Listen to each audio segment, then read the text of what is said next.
Boa noite, estamos começando mais um Conexão Saúde Minas com um tema muito especial e uma convidada de um histórico robusto. O tema hoje é psiquiatria clínica e transtornos psiquiátricos. Nossa convidada tem um currículo vasto, um histórico imenso aqui em Uberlândia, uma profissional de referência que vai bater um papo aqui com a gente, tirar suas dúvidas, né? Acesso à informação é algo que eu acho que é de extrema importância. É o que nós temos hoje dificuldade diante de tantas informações virais, entender o que é válido, o que não é válido, a quem buscar, quem são as pessoas que realmente trazem informações científicas. Hoje nós estamos aqui com a doutora Maura Rita Chioato. A doutora Maura Rita é psiquiatra, formada em medicina há 33 anos, concluiu residência médica em psiquiatria clínica pela Universidade Federal de Uberlândia, trabalhou como médica psiquiatra concursada pela Prefeitura Municipal de Uberlândia, trabalhou com assistência em redes públicas e em serviços ambulatoriais das unidades de atendimento integrado, as UAIs. Tem experiência no CAPS e no CAPS-AD, na cidade também aqui de Uberlândia, Araguari e Tupaciguara. E foi ainda diretora administrativa no CAPS, na Prefeitura Municipal de Altinópolis, São Paulo. É integrante do Corpo Clínico do Complexo UMC de Uberlândia Medical Center, onde exerce o cargo de gestora do serviço de interconsulta psiquiátrica, na UTI e na enfermaria também. É membro ainda efetivo da Associação Brasileira de Psiquiatria.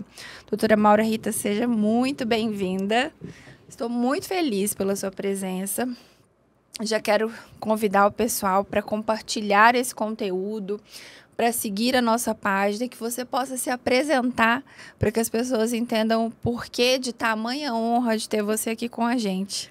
Obrigada, Luana, por esse amável convite em estar aqui, passar um pouquinho do conhecimento que a gente tem. É um prazer, eu acho que é muito importante passar um pouquinho da história, né, e desse conhecimento tão importante para a população, falando sobre psiquiatria, os transtornos psiquiátricos e esse esclarecimento que a gente puder passar, isso é muito bom.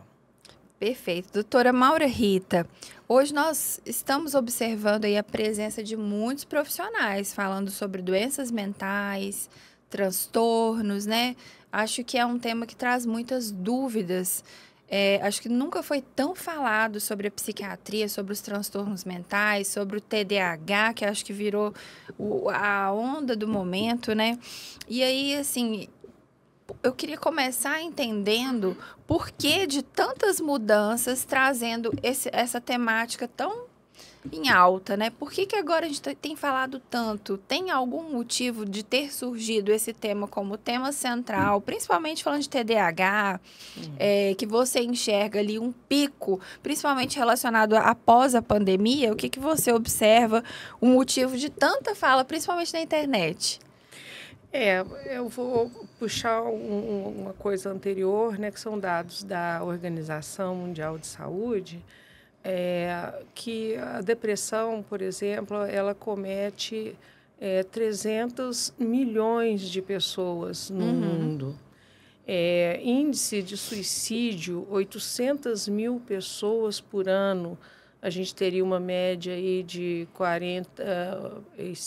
uma morte a 45 segundos, né? Então, isso é assustador, né? Então, esses dados, eles vêm puxando, né, essa curiosidade mesmo em relação à psiquiatria, mas por que isso está sendo mais falado agora? Por causa do avanço da neurociência. Perfeito. Né? A psiquiatria antes era algo que continua, né? O cérebro, esse lustre desconhecido, ele ainda nós temos ainda muitas coisas para descobrir, mas a neurociência avançou muito e isso fez com que transtornos psiquiátricos ficassem mais bem falados.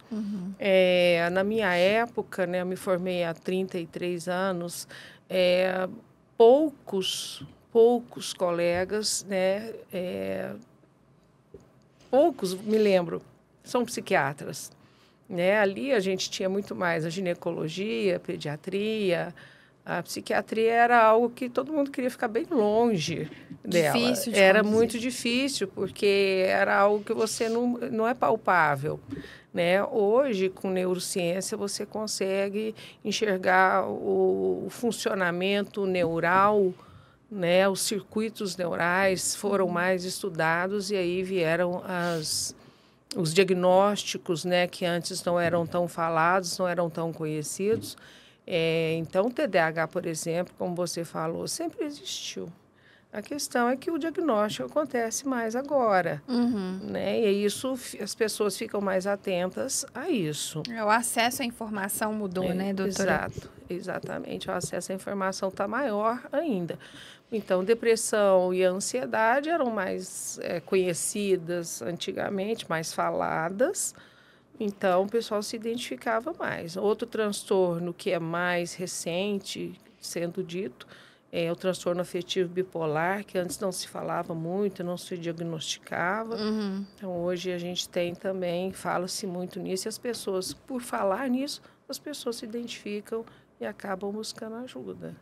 Perfeito. Eu realmente tenho visto muita movimentação nas redes sociais de psiquiatras aí até famosas, né? Bem como a doutora também. Mas antes da gente falar dos transtornos, eu queria conhecer um pouco da sua história.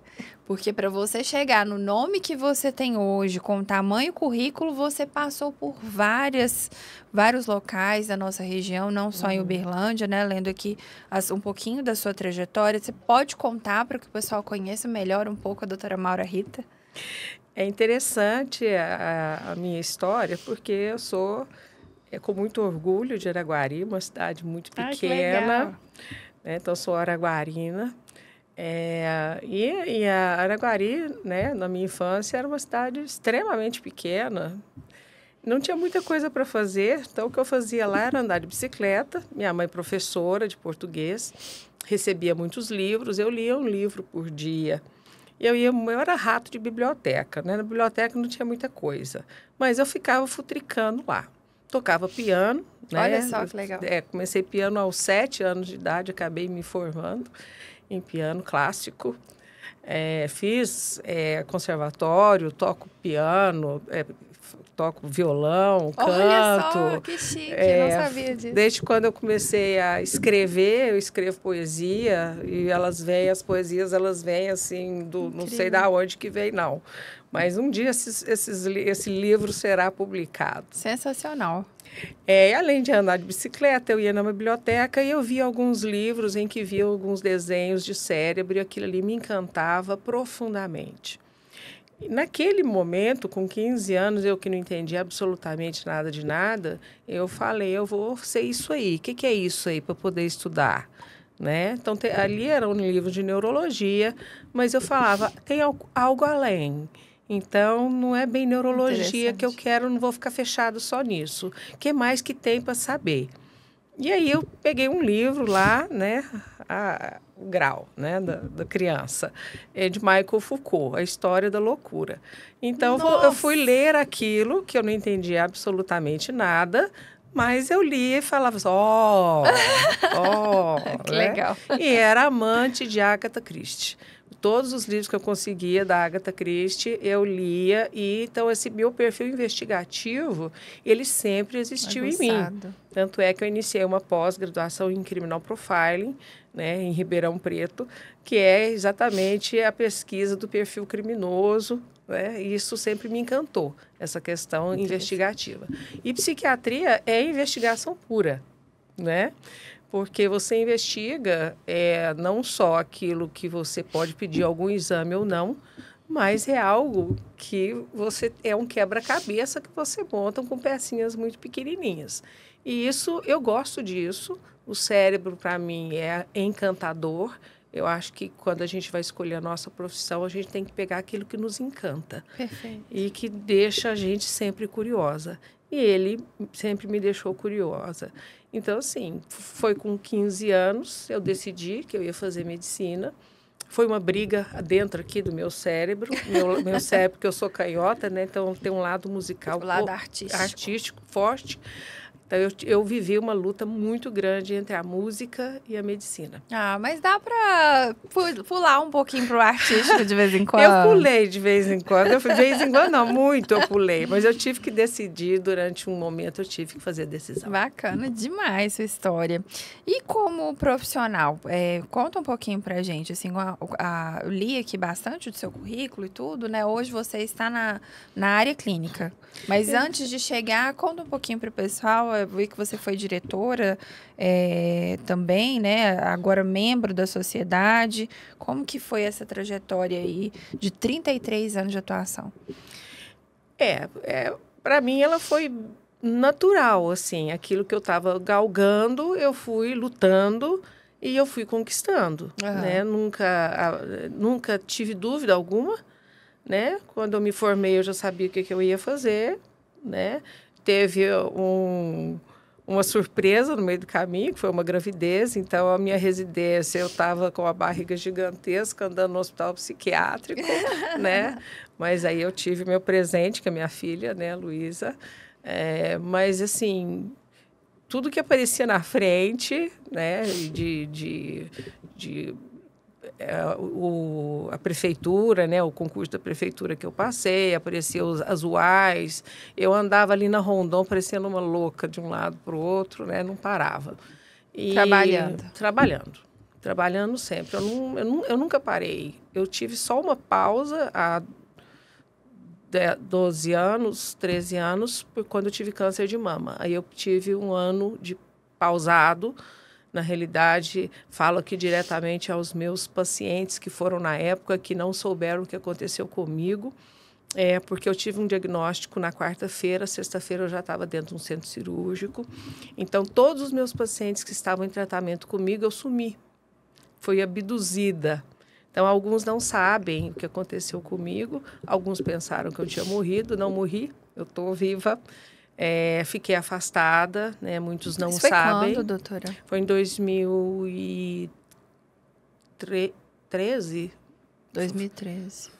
Foi 2013 que eu adoeci, né? Foi um diagnóstico precoce. Aproveito para falar, gente, das mulheres aí em diagnóstico precoce, em fazer as ultrassonografia, foi o que me salvou, porque meu câncer era maligno e ele era infiltrante, né? Então, assim, fiz cirurgia, fiz químio, fiz rádio, fiquei afastada. Aqui em Uberlândia você tratou? Fiz, lá no COT. Aham.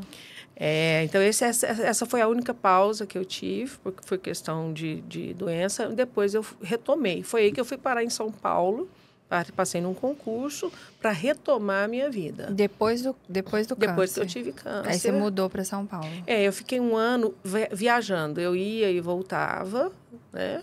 E fiquei um ano fazendo a ponte Uberlândia, né? Ia de carro, né? Mas foi sem parar. Então, onde eu podia passar, tinha concurso para fazer, eu prestava, eu passava, eu ia. Muito inteligente, e eu não parava, né? não parei tempo nenhum, a não ser quando eu tive esse momento aí que foi de saúde mesmo. E aí você decidiu aprofundar na psiquiatria clínica, não é isso, doutor? Desde o início era psiquiatria clínica, embora eu não coloquei, mas eu tenho formação em psicodrama. Eu sou psicodramatista, foram 3 anos e meio que eu fiz esse curso. Eu sou da primeira turma de psicodrama aqui da Casa das Cenas, do Triângulo Mineiro. Então, tenho formação em psicoterapia, psicodramática, mas eu não atuo. Isso é uma forma que eu vejo o ser humano. Desculpa, o que seria, doutora, o psicodrama? Psicodrama é uma abordagem psicoterápica. Assim como existe a tão famosa psicanálise, que está ligada a Freud, né? O Jacob Levi Moreno, ele desenvolveu o psicodrama, que é embasado no teatro terapêutico. Ai, que bacana. Né? Então, ele está mais ligado, e o psicodrama, ele é principalmente voltado para grupos. Ah, que né? legal. Mas tem como você... Porque a oração, né, do psicodrama é a relação eu, E o o outro. outro. Então, é eu, tu, eu, o E o outro. outro. Né? Então, assim, o que ele prega é eu pego os seus olhos, ponho em mim. Para Interessantíssimo. você se colocar no lugar do outro. Nossa, que legal. Isso é a grande oração do psicodrama, é Diferente, isso. né? Então, eu peguei isso para me aprofundar enquanto ser humano e para eu ser mais sensível e me colocar no lugar de quem estava Do ali na outro. frente. Porque a minha área, né, e o que eu amo mesmo em psiquiatria é a psiquiatria clínica e a psicofarmacologia. Sensacional. Muito diferente, muito bacana. É incrível, eu acho que assim, é isso que você traz de ter colocar no lugar do outro, né? E ter uma ciência que te ensina essa movimentação. Doutora, em relação à questão do nosso tema central, nós vamos falar hoje de psiquiatria clínica, transtornos psiquiátricos. Eu acho que tem uma imensidão de assuntos para a gente falar. Mas se a gente pudesse falar das doenças mais comuns que você hoje lida no seu consultório, o que seriam? Então, eu vou pontuar um pouco aqui a pandemia, né, que eu acho que teve uma modificação. O Brasil, ele é o país mais ansioso do mundo, mesmo antes da pandemia. Na pós-pandemia, esse número dobrou. Em relação à depressão, o aumento foi de 90% dos casos depressivos pós-pandemia no Brasil. Aqui, em torno de 12 milhões de brasileiros estão acometidos de transtornos depressivos. Né? O índice de suicídio também subiu bastante.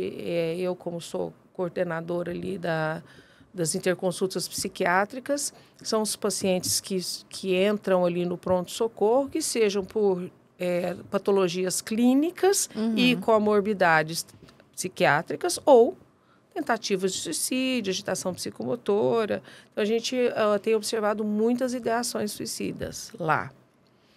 Mas dos transtornos pós-pandemia, aqui a gente teve um acréscimo gigantesco, né, de ansiedade e depressão. Dos outros transtornos, é voltado mais para aquilo que o conhecimento dos transtornos do que a própria pandemia gerando isso. Mas isolamento, né, da pandemia, as perdas tão inesperadas que foi algo coletivo. Sim. Coletivo. Acho que a gente ainda está numa rebordose daquilo que a gente está elaborando. Né? Não estamos mais funcionando daquele jeito e eu acho que não tem volta. A nossa... O impacto, né? O impacto e a precaução, ainda que a gente... não tem mais máscara, não está usando mais álcool gel, mas os vírus estão aí e a semana passada eu peguei um vírus que eu não entendi bem o que era. Compreendi ontem que era o vírus cincinal, que eu não conhecia bem o que era isso. Tem vacina. E eles são mutantes, então isso também nos mudou. Ainda que a gente queira voltar um pouquinho para aquele funcionamento, vamos nos juntar, não funciona. Não funciona. E eu acho que isso acarreta mudanças no comportamento e inseguranças, né, do que ainda está por vir. Ainda mais aí agora com a inteligência artificial, que assusta muita gente pela velocidade em que traz mudanças no comportamento. Eu tenho uma dúvida muito grande, assim. A pessoa, ela precisa ter um diagnóstico para ser acompanhada com um psiquiatra, ou ela pode falar assim, não, eu quero ter um psiquiatra para me ajudar. Como que funciona o atendimento do médico psiquiatra? Por exemplo, eu não tenho depressão, eu não tenho, sei lá, eu não tenho nenhum sintoma, assim, mas eu tenho curiosidade de passar com um psiquiatra. Eu posso? Ou o médico psiquiatra, ele realmente só está focado ali em quem só está doente? Poder Pode, as pessoas podem tudo. O consultório está aberto, mas eu sempre faço um comparativo para que a psiquiatria fique mais palpável, como se isso fosse ir ao cardiologista. Aham. Por exemplo, as mulheres vão ao ginecologista desde que a gente tem a menarca, né? Da primeira menstruação, a gente vai no ginecologista de uma forma bem tranquila e recorrente, Aham. né? No cardiologista, a gente não vai tanto assim, a não ser se eu tiver um histórico, Sim. né, na família, e aí eu tenho que ter cuidados maiores. Então, se eu vou buscar um médico, e o psiquiatra é médico, eu vou quando eu estou sentindo algo, Certo. né, que pode estar ligado a alguma sintomatologia. Situações de vida, adversidades, eu acho que aí é mais Psicólogo. mais essa questão terapêutica, né? Eu pergunto porque muitas vezes eu fico observando assim, eu falo, gente, será que essa pessoa não tinha que acompanhar com um psiquiatra? E às vezes ela nem sabe que ele tem algum sintoma. Como que eu posso me Muito importante. identificar, entender assim, será que eu preciso buscar o médico? Muito importante. Pergunta assim, importantíssima. Porque eu lembro de um professor de gastro, ele sempre falava, professor Luiz Siqueira, um abraço para ele, se estiver por aí. Ele falava sempre, a gente só cumprimenta quem a gente conhece. Então, eu só vou identificar se eu tenho algum transtorno psiquiátrico a partir do momento em que eu tenho conhecimento disso, que é o que eu estou fazendo aqui hoje, tentando agregar um pouquinho, né, da descrição de alguns transtornos para que eu possa identificar e procurar o profissional correto, né? O preconceito em relação à psiquiatria que existia por causa da história da psiquiatria fazia, e acho que isso diminuiu bastante, é a busca do médico de doido, né? Que não somos médicos de doido, a gente é neurocientista. Sensacional. Mudou. Sim. Não é mais aquilo lá do século XV, não é. Aham. Então, agora, é a postura do médico mesmo, né? Da neurociência, de circuitos neurais. Existe todo um conhecimento aprofundado sobre isso, né? Então, o que é importante é a gente passar conhecimento dos transtornos psiquiátricos, né? Quais são eles, quanto mais se falar nisso, melhor, para que as pessoas possam identificar e buscar essa ajuda. Hoje nós temos mais psiquiatras, como eu falei na minha época, tinham pouquíssimos. Então, hoje tem mais, fica mais acessível, né, esse especialista. Doutora, vamos falar desses que você, assim, dos transtornos que você traz como sendo normalmente os mais comuns ali presentes no dia a dia do seu consultório. Falar de ansiedade, de depressão. Quais que são os sintomas que eu consigo identificar que, opa, eu passei talvez do ponto, talvez isso seja um sinal de alerta para que eu vá até o psiquiatra? A linha é tênue entre aquilo que é patológico e aquilo que é reativo de um ser humano. Vejo que o patológico é quando você está aprisionado. Vamos dar um exemplo. Sou assaltada ali na esquina, tenho palpitação, falta de ar, sensação de morte iminente, enjoo, diarreia, vômitos, passo mal. Na realidade, eu tive um ataque de pânico ali. Aquilo ali foi pontual e uma reação do nosso sistema nervoso central, não só dele, de todo o nosso organismo, para nossa preservação. Ele é um instinto que vai nos preparar para lutar, fugir, e nós temos uma terceira reação, que é o freeze. A pessoa fica paralisada diante de algumas situações, né? Mas isso é natural, isso nos preserva.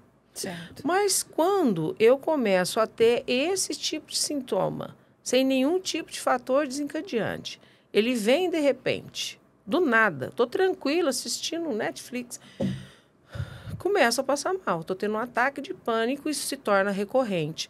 É como se fosse acender aquela luz, aquele interruptor, ele liga automaticamente. Alguma coisa nos meus circuitos neurais se alteraram. Neurotransmissores se alteraram e aquele interruptor está ligando sozinho. Isso é patológico. Eu tenho que me tratar daquilo. Transtornos de ansiedade são altamente recorrentes. Então, eu tenho que tratar muito bem os primeiros episódios, não só de depressão, de ansiedade, tratar muito bem, senão vai ficar muito recorrente. A gente observa muitos abandonos de tratamento. Estou melhor, 2, 3 meses, estou bem. Ok, abandono o tratamento. Daqui uns 2 meses está ali de volta.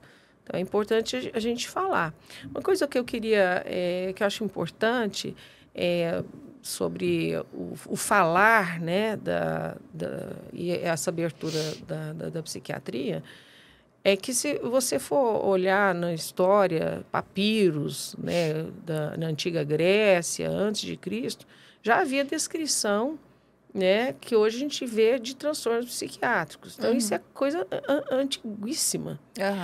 Só que, por exemplo, no Brasil, as campanhas para falar, né, de transtornos psiquiátricos, como o Setembro Amarelo, né, de suicídio, Janeiro Branco, falando de saúde mental, pedindo atenção à saúde mental, essas campanhas só têm 10 anos. Perfeito. É jovem demais, né? Novo demais. Então assim, a população sabe pouquíssimo. Tem muito o que se falar ainda, né? Pouquíssimo. A pessoa fala, às vezes pergunta. Esse boom do TDAH, o pessoal faz no Google lá, faz um teste, chega lá no consultório, eu tenho TDAH. Né? Eu falei, calma aí, não é bem assim. Não tem, não. Hoje todo mundo tem TDAH. Todo mundo. Não, eu tenho TDAH. Alguns até têm mesmo, né? Mas não é essa panaceia desvairada que virou, né?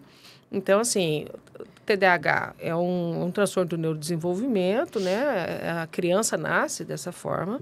Precisa de diagnóstico precoce para que no futuro ela não tenha tantos prejuízos como normalmente tem. Perfeito. Tem muitos prejuízos. O transtorno de espectro autista também, né, que precisa ter a estimulação precoce para que essa pessoa também fique mais adequada no mundo adulto. Perfeito. E são duas doenças que têm sido muito faladas, né? O autismo e o TDAH. Sim. Quais que são os sintomas dessas duas? Depois eu vou voltar lá na ansiedade, que eu ainda fiquei com mais uma dúvida. Mas falando dessas duas doenças, que seriam, assim, que a pessoa pode despertar, ter uma noção que eu preciso do médico, não é algo que eu vou tratar paliativamente, ou alguma coisa ali que falha da pessoa, porque a pessoa não consegue aprender, não sei. Que às vezes a pessoa também não leva aquilo como doença, né? Então, como são doenças da infância, as primeiras pessoas que ficam atentas são os pais. Certo. Né? Não é a própria pessoa. Certo. Né? Eu acho que quando ela vai entrando na adolescência, né, ou entra na escola, e na adolescência, que até o TEA, aí, no transtorno de espectro autista, a marca, né, o sintoma cardinal seria essa questão da interação social, que é muito difícil, por causa da dificuldade que a pessoa tem em compreensão das próprias emoções. Chama lexitimia isso. Então, ele não compreende bem as próprias emoções. A pessoa, às vezes, ela se comporta de uma forma que parece inadequado ao outro. E não é só isso, tem muitas outras coisas que acompanham, né? Algumas sensibilidades, alguns tiques, algumas estranhezas que o outro não tem. Então, no adolescente e eu no adulto, eu vou vendo que eu sou diferente do outro. No TDAH, é essa questão da desatenção, da desorganização. Todo mundo está passando de ano e eu não estou. Eu entrei na faculdade, mas eu comecei a faculdade de engenharia, depois eu fiz faculdade de psicologia, depois eu fiz faculdade de matemática, e nenhuma eu me identifico. Né? E eu começo é difícil, por isso que é bom, é interessante falar, para ter os diagnósticos precoces, tratamento precoce. Aqui a gente tem que desmistificar a questão, meu filho não vai usar medicamento. Está prejudicando seu filho, né? Porque se tem realmente, né? Aí é feito o diagnóstico por um profissional qualificado. Sim, por um psiquiatra. Aí é psiquiatra da infância e da adolescência. E nós temos isso. Por exemplo, o clínico não vai tratar pediatria. O pediatra não vai tratar adulto. Perfeito. Então, a psiquiatria da infância e da adolescência existe. É uma especialidade para tratar criança. Você tem que ter RQE em psiquiatria da infância e da adolescência, assim como responsabilidade e tanto, né? Você intervir numa vida de uma criança sem ter o preparo, nossa senhora. Sim, mas eu já passei por algumas cidades em que tinha pessoas, né, médicos, cuidando de crianças, algo que eu me recusei, assim, terminantemente, porque não é bem assim, não é mostrar esse tipo de serviço, né? Mostrar serviço para a população, uma coisa política. Não. Né? Você tem que ter responsabilidade no que você está fazendo. Então, eu falo, olha, eu não vou atender crianças em hipótese alguma, vocês contratem um psiquiatra da infância e da adolescência para cuidar das crianças. Porque tinha prescrições realmente erradas. Aí fica com uma marca de que a medicação é negativa. Não é isso. Foi mal diagnosticado, foi mal abordado, foi mal prescrito. Isso serve para adultos também. Né? Então, assim, eu vou falar da minha área, né? Que a gente precisa buscar profissionais que sejam qualificados. Então, a psiquiatria exige 3 anos de residência. Então, a gente fica 3 anos residindo num hospital psiquiátrico, são 8.000 horas. Perfeito. Né? Pós-graduação não é residência. Tem uma diferença muito grande. Tem, muito grande. E quem faz pós-graduação, isso estava lendo ontem, né? Conselho Federal de Medicina, Conselho a Ética Médica, o profissional que faz a pós-graduação, ele não pode se anunciar como especialista. Ou como não pode, ele tem que escrever em caixa alta, né? Pode até colocar pós-graduação em psiquiatria, embaixo ele tem que colocar em caixa alta, médico não especialista. Isso é uma obrigação que ele tem que ter. O médico especialista é o que tem o RQE. Sim, quem passou pela residência. Perfeito, perfeito. Importante falar isso, né, doutora? É importantíssimo, porque o fato de eu estar ali na UTI, eu acabo atendendo pacientes que foram tratados de uma forma. Eu atendi um paciente que foi internado por agitação psicomotora devido a um quadro maníaco que foi desenvolvido. O paciente já tinha diagnóstico de transtorno afetivo bipolar. Mas a família disse que tratava com um psiquiatra e colocou um antidepressivo. O antidepressivo fez a virada maníaca, né? E depois eu perguntei, tratamento com psiquiatra? Tá. Qual é o nome? Fui mexer. É claro que eu fui mexer, né? CFM, né? A pessoa o RQE da pessoa era ginecologia. Né? Então, tem RQE em ginecologia, então tá. Mas não se anuncie psiquiatra, né? Estou dando um exemplo, tá? Nada contra os colegas. Mas, assim... Mas é imprescindível, mas, assim, cada um na sua área. Seriedade. Tipo Sim. assim, que você veio ao mundo, não é? Então, assim, se você quer fazer coisa séria, então vai lá e faz sua residência. Perfeito. Né? Estude bastante, fica enfiado lá dentro, sabe? E sua bastante, estuda bastante, para você ter sua qualificação e mostrar para que você veio ao mundo e contribuir de forma positiva, não negativa. Nossa, é importantíssima a sua fala. É uma das coisas que a gente mais fala aqui. É profissional querer mostrar um conhecimento que ele não se formou para aquilo, ele não tem domínio e ele está ali falando e pregando e querendo entrar numa área que exige um conhecimento técnico profundo e que ele não possui. Então, no caso do médico que não possui o RQE, ele não pode, não deve atuar, tanto na questão da área infantil quanto na questão da especialidade diferente. Na realidade, ele não pode se anunciar como especialista. Então, se ele quiser fazer as pós-graduações, e existem pós-graduações, não estamos falando mal disso. Mas a questão é que nós temos Conselho Federal de Medicina, regulamentação. tem Código de Ética Médica e você tem que seguir o código. Perfeito. Né? Só isso. Né? E se você vai se anunciar, se anuncie da forma correta. Né? Você tem que colocar que é médico não especialista. Você não pode colocar esse nome. Sensacional. Doutora, eu fiquei com a dúvida ainda na questão da ansiedade. Esses transtornos transtornos de ansiedade, primeiro, normalmente, tem alguma causa em comum? Os estudos mostram alguma causa em comum, tipo um trauma que possa desencadear esses sintomas? Os transtornos psiquiátricos, então, né? Porque aí a gente não consegue fechar isso só em ansiedade.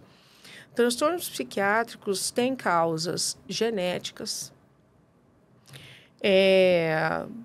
tem as causas dos traumas da infância, né? Negligência, abuso, é uma das causas de transtornos depressivos, ansiosos. Algumas doenças, como falei aqui, de TDAH, TEA, é um componente genético marcante. Agora, ansiedade e depressão pode ter essas questões ali do trauma da infância. Isso marca uma pessoa para sempre. Temos questões hormonais, por exemplo, a mulher, né? A mulher oscila, né, por causa do estrógeno, tem que ter uma ação antidepressiva, alterações endócrinas, hipotiroidismo, dietas malucas. Gente, quem faz dieta maluca pode ter alterações psiquiátricas. Por quê? Por causa do eixo intestino-cérebro. Então, nossos neurotransmissores, eles têm precursores. Os precursores vêm do que a gente se alimenta. Então, se a gente não se alimenta dos precursores, por exemplo, se eu não tenho triptofano, como é que eu vou ter serotonina, melatonina? Perfeito. Se eu não tenho metilofolato, como é que é o folato, né, o ácido fólico? Se eu não ingiro isso, não tenho essa ingestão, por exemplo, da couve, dos verdes escuros, como é que eu vou ter também a formação dos neurotransmissores? E a gente tem que olhar também que essa microbiota intestinal, ela pode fazer com que essa absorção de nutrientes não ocorra de uma forma adequada para que o cérebro ele receba, né,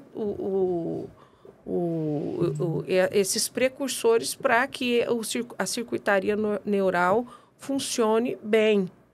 Né? Perfeito. Então, a gente tem vários fatores que desencadeiam, né, os transtornos psiquiátricos, né? E não é uma causa única, né? Não é só ansiedade. Agora, a gente tem uma diferença entre características genéticas, que aí você vê uma família, né? A família inteira já tem, né, os traços, né? Você vê que aquela pessoa vai ter uma predisposição maior, ela tem que ficar mais atenta. Outras situações são devido a algo que está ocorrendo. Né? Então, é a reação aguda ao estresse, né? Um terremoto, né? Um tsunami, né? A própria Covid. Né? Teve transtorno de estresse pós-trauma. Pós-traumático, né? De muitas pessoas, perderam pessoas ou viveram situações de perder emprego, perder tudo que tinha, Nossa. Perdas financeiras, né? Então, assim, não tem como você colocar a psiquiatria branco no preto, porque ia querer colocar cérebro e ser humano branco no preto. Não é exato. Não tem exatidão. Tem uma amplitude gigantesca e reforçando aqui essa característica, o que nós herdamos geneticamente, temos predisposição para isso. Doutora Maura Rita, você me faz muito lembrar, quando você fala do intestino, do cérebro, do uso de álcool e drogas. Substâncias psicoativas é outro dos fatores que vão desencadear transtornos psiquiátricos, alguns latentes. Até o próprio cigarro, né? Cigarro, ele é lícito, mas... ele é lícito, mas lá dentro dele tem umas 2.400 substâncias, etc., né? Ele até que conseguiu um pouco tirar o glamour que tinha antigamente, né? Que era muito chique fumar, né? E aí coloca-se agora ali, né, câncer de pulmão, né? Que isso deveria acontecer... Nem sei se eu posso falar com refrigerantes, né? Que eles também não fazem bem para a saúde, né? Então, assim, a questão é sucos naturais, né? Mas o refrigerante faz parte, não tem como bloquear ainda. Mas eles fazem muito mal para a microbiota. Microbiota também, intestinal, né? E aí, em relação... Eu vou te fazer uma pergunta polêmica. Oba! Em relação ao uso da maconha, o pessoal tanto tem buscado a legalização da maconha. Esses dias eu estava saindo de casa, ouvindo a rádio, aí escutei a moça falando, olha, agora a maconha, o cannabis, cannabis não sei o que lá, que pode, que não sei o que, tem até o nome lá. Medicina endocanabiótica. Agora pode usar, e não sei o que. Qual que é a sua opinião sobre isso? Que não é bem assim. O CBD, o canabidiol, é uma das substâncias, né, da cannabis. Mas dentro dela tem o delta-HTC, que é uma substância ativa. Certo. Existe a maconha, né, vamos falar o termo aí popular, dos anos 60, que ela quer aquela nativa, né, que ali era uma outra vibe. Assim. Hoje as plantações, acho que elas tentam colocar chão. As plantações tentam ali da forma em que é feito o cultivo, uma maior concentração de THC.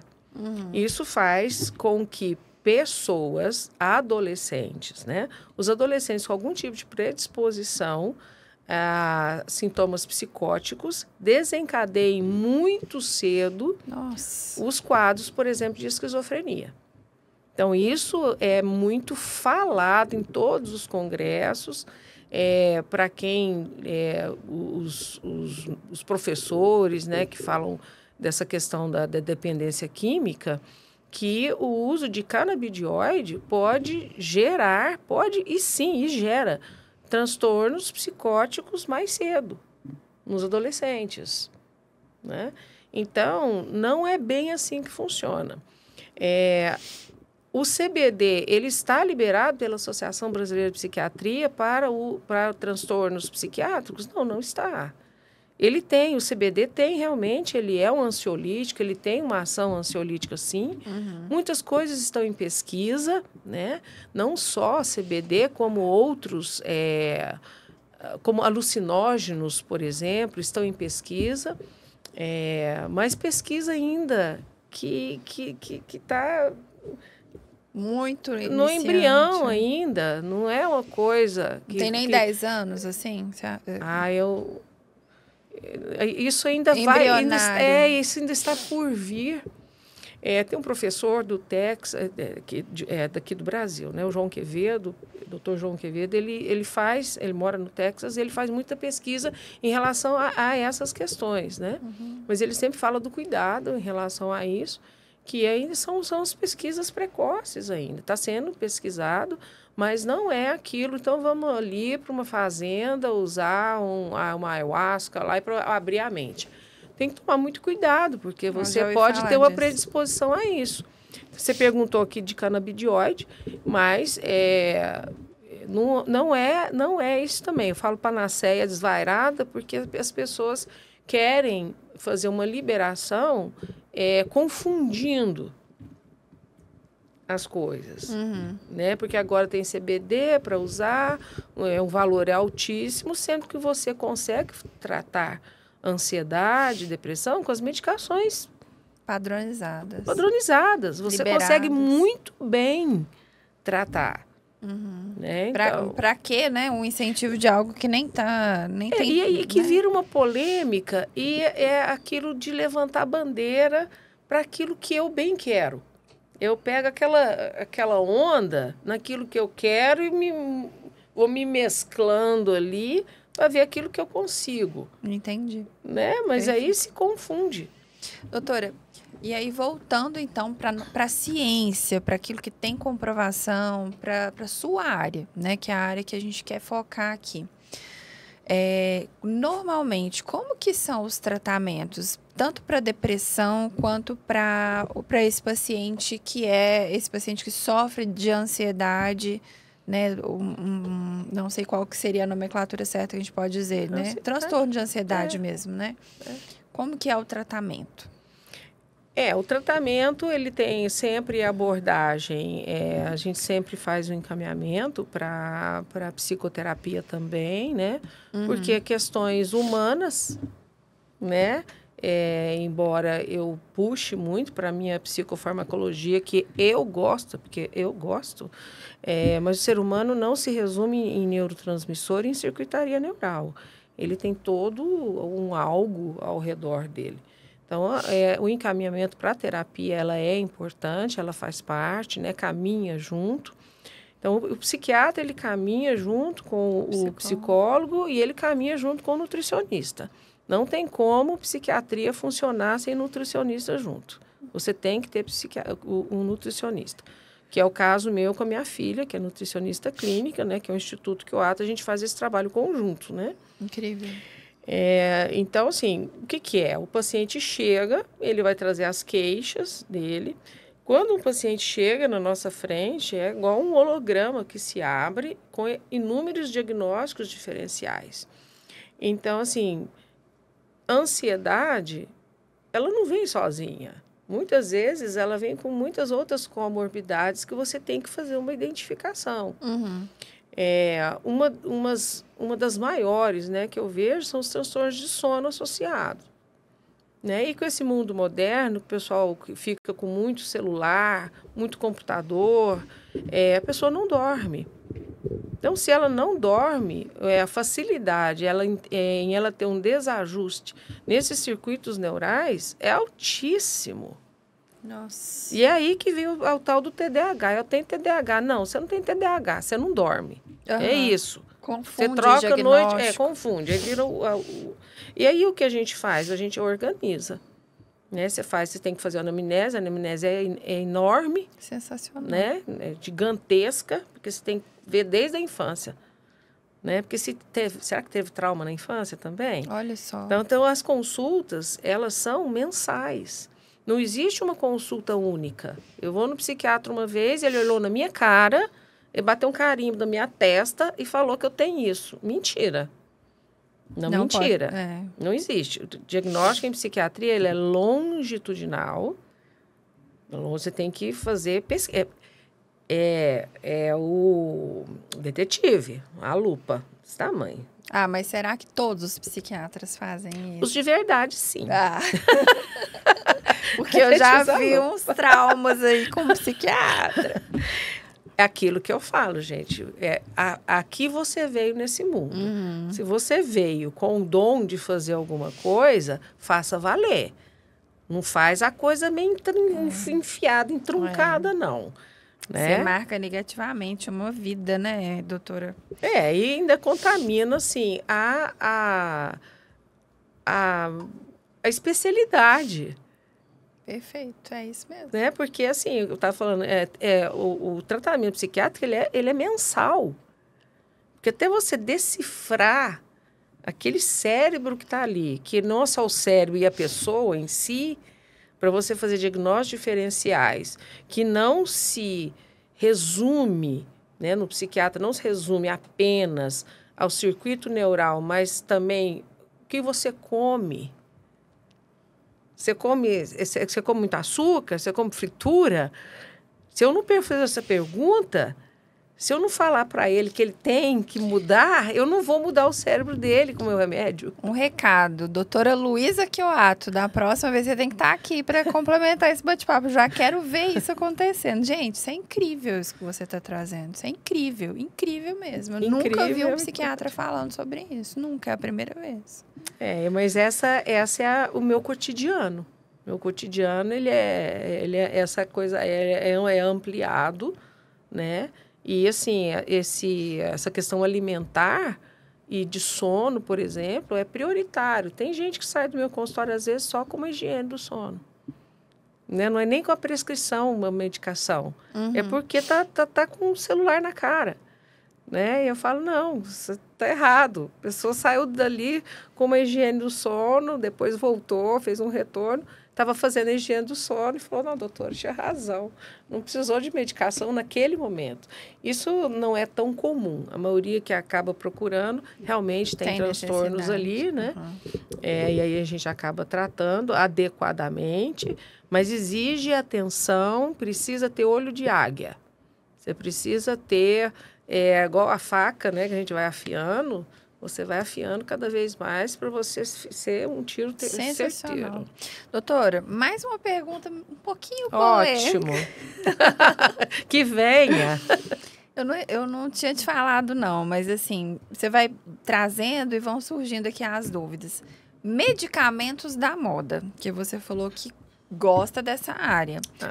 A tal medicação Venvance, que tem sido tão falada, que ela é a melhor do universo. Outra hora eu vejo uma pessoa falando, nossa, não use, porque ele acabou com a minha vida. Depois que eu parei, eu não consigo ficar sem. Como que é? O que é esse medicamento? Por que ele tem sido tão falado? O dimesilato de lisdexanfetamina, ele é um anfetamínico. Cocaína é um anfetamínico. O que significa isso? Que ele vai funcionar na rede neural, né, num circuito neural que envolve um neurotransmissor chamado dopamina. Quem tem TDAH tem um déficit desse neurotransmissor. Tem uma alteração na circuitaria neural. Por isso ele não foca tão bem, porque a dopamina está ligada a foco, a ativação, a motivação. Então, se eu vou... para elevar o nível dessa dopamina, foram estudados medicamentos. Metilfenidato, Concerta, Ritalina, Venvance, que além de psicoestimulante, é também um anfetamínico. O metilfenidato não é anfetamínico, mas ele mexe na circuitaria dopaminérgica, aumentando os níveis de dopamina. Certo. O Venvance começou a ser usado em festas, rave, junto com álcool. Para o pessoal entrar numa vibe, como é anfetamínico, a cocaína também faz isso, de deixar a pessoa acelerada. Meu Deus. Com álcool, né? E mais sabe-se lá o quê. Então, ficou sendo usado não como medicamento, né? Mas como droga mesmo, para dar a vibe. E também essa questão de vou estudar para concurso. Quantas vezes já no meu consultório eu estou estudando para concurso, então como a pessoa fica mais ligada, né? A pessoa fica mais ligada, né? Nem vou falar que ela vai ter tanto foco. Por quê? Porque a longo prazo, se eu uso constantemente, num cérebro que não tenha deficiência, porque se eu tenho deficiência, eu coloco a medicação coloca o nível correto. Certo. Para funcionar bem. Eu não tenho deficiência. Então, eu vou colocar uma medicação que vai fazer aquele circuito trabalhar mais, né?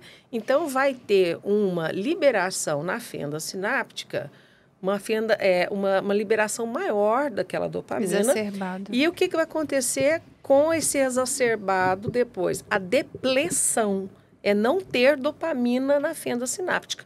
A pessoa entra numa depressão no outro dia. Nossa. Horrorosa. A pessoa fica muito mal. Então, o uso do Venvance dessa forma discriminada, ela faz o efeito contrário. Porque ele não... Né, e uso também, vou usar Concerta, Ritalina para esse determinado fim. Estudar para concurso, para aumentar a produtividade. Ora, como você vai colocar uma máquina tão complexa, delicada ao mesmo tempo, igual um motor de carro, que você coloca ali para funcionar, sendo que ele está precisando de descanso? Você vai arrebentar com a máquina. Nossa!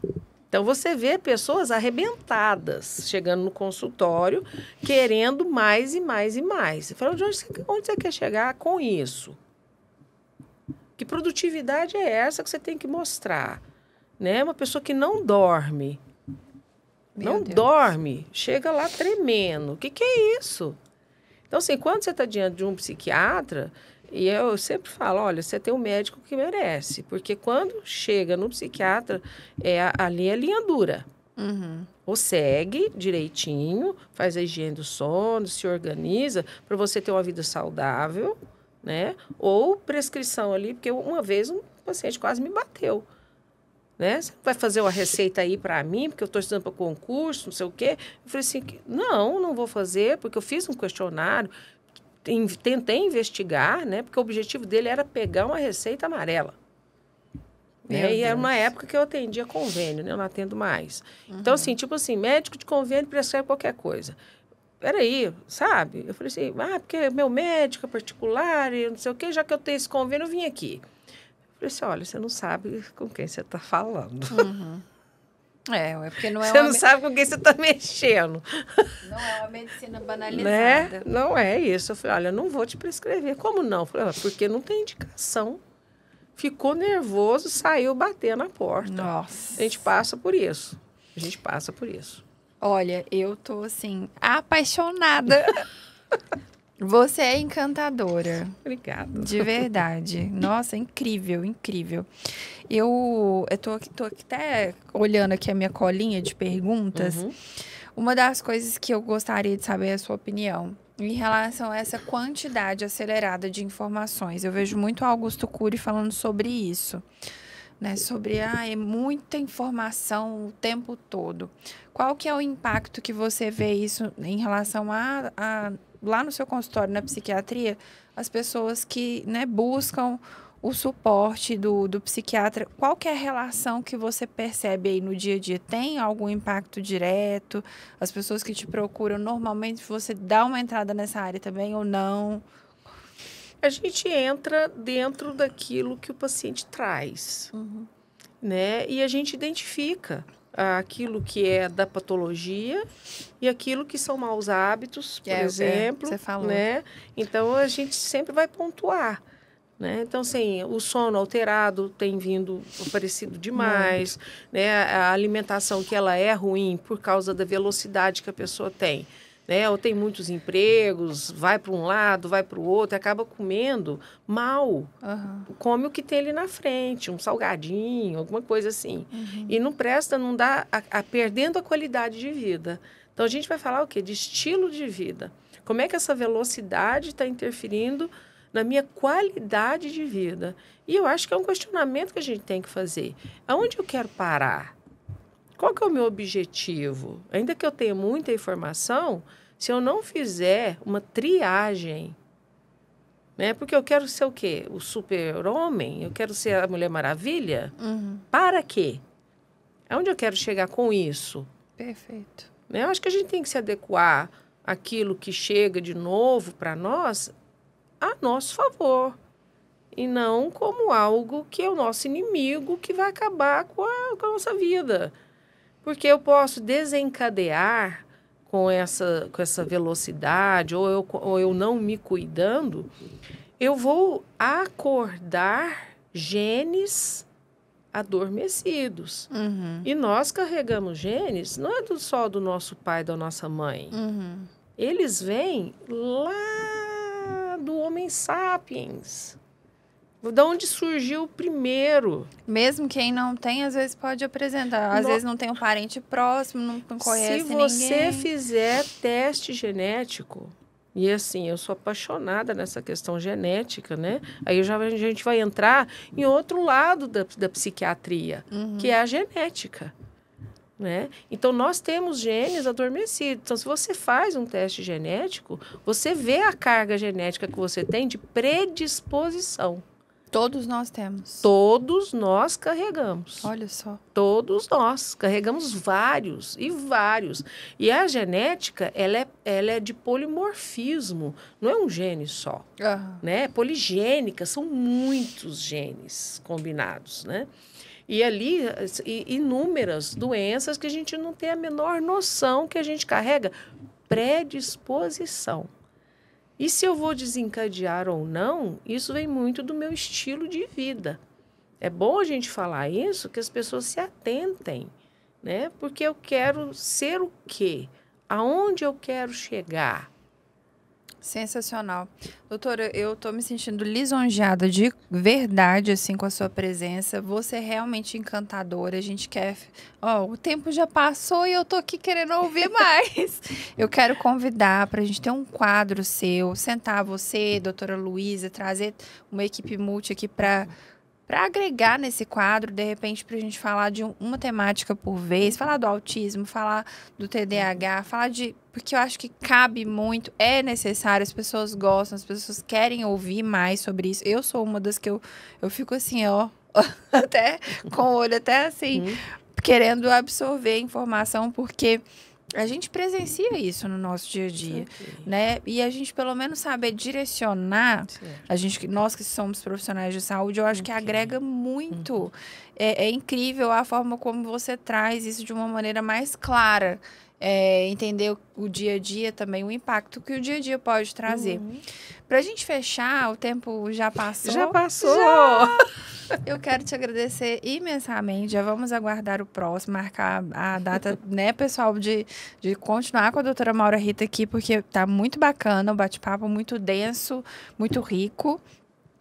Mas eu gostaria de te pedir para você deixar um recado para os pacientes que estão te ouvindo, ou as pessoas que tiveram dúvidas, estão aqui interessadas, da doutora para a pessoa paciente, que não é profissional de saúde, que às vezes não entende ali muito profundo, no sentido de como que essa pessoa pode se cuidar para prevenir essas doenças. Você já trouxe muita coisa agora, mas no que diz respeito à saúde mental, comportamento. Deixa um recadinho para o pessoal. Olha, o recado é... O nosso corpo fala o tempo inteiro. Ele dá sinais. Ele é muito inteligente. O nosso cérebro é sábio. E se a gente souber ouvi-lo, e se a gente respeitá-lo, a gente vai na velocidade que ele pede. É só uma questão de voltar para si mesmo, de se respeitar. Não é tão difícil assim, né? Porque a gente fala de exercício físico, não tem como abrir mão dele. Ter uma alimentação saudável, não tem como abrir mão disso. Se você abre mão dessas coisas e da sua felicidade, faça aquilo que você gosta. Né? A gente tem que manter hobbies também. E boas companhias. Esteja perto de quem te faz bem. Não esteja perto de quem fala o contrário de você. Se você não é o peixe daquele aquário, vai procurar o seu aquário. Vai ficar perto de gente que acrescenta, que fala a mesma língua que você, que torce por você. Eu acho que isso já é gigante. Nossa, muito bom mesmo. Essa questão do peixe e do aquário, vou levar para mim. Doutora, muito obrigada. Eu que agradeço. Vamos continuar, né? Pessoal, eu quero convidar vocês a se inscreverem no nosso canal novamente, né? Quem não se inscreveu, já clica aí no sinalzinho de se inscrever. Quero também convidar você a seguir a doutora Maura Rita Kioato. Qual que é a sua página, doutora, no Instagram? A Sua Psiquiatra. @a sua psiquiatra? @a sua psiquiatra. Então, já sigam a doutora Maura Rita, nossa página @Conexão Saúde Minas. Nossas gravações são sempre, estarão sempre disponíveis para vocês, sempre às quintas-feiras, às 20 horas. Toda semana tem bate-papo novo aqui. Convida o seu familiar, o seu colega, o seu amigo, já envie esse conteúdo para quem precisa receber essa informação e a gente se vê na próxima quinta. Obrigado pela sua presença. Deixa seu recadinho, suas dúvidas, que a gente também vai mandar para a doutora Maura Rita. E a gente se vê na próxima quinta.